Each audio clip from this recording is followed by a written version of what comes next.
Bowler হয়ে আবির্ভাব, সেই বোলিংয়ে খেই হারিয়েছেন মেহেদী হাসান মিরাজ। নিজের চেনা ছন্দটাও যেন অচেনা হয়ে ধরা দিচ্ছে তার কাছে। বল হাতে মিরাজ এখন যেন একেবারেই অপরিচিত। সাম্প্রতিক সময় নেই বলার মতো কোনো পরিসংখ্যান। তবে কি ধীরে ধীরে বোলিং সামর্থ্যের ঘাটতির মুখে পড়ছেন মেহেদী মিরাজ?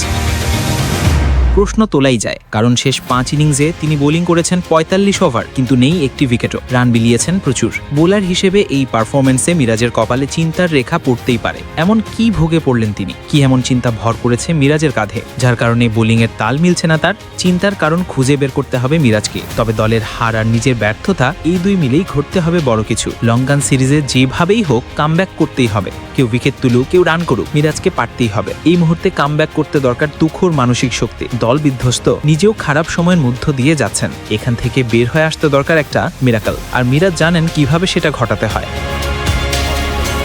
মনে করিয়ে দেওয়া যায়, 2022 সালে দক্ষিণ আফ্রিকার বিপক্ষে ঘুরে দাঁড়িয়েছিলেন মিরাজ। বাজে শুরুর পর 4 উইকেট নিয়ে একাই ঘুরিয়ে দিয়েছিলেন ম্যাচ। ক্যারিয়ারের শুরুর দিকেও মুনশিয়ানি দেখিয়েছেন তিনি। ইংল্যান্ডের বিপক্ষে চট্টগ্রাম টেস্টে এখনও তার ক্যারিয়ারের সেরা ম্যাচগুলোর একটি। এরকম বহু উদাহরণ আছে যেখানে বল হাতে নিজের জাত চিনিয়েছেন মিরাজ।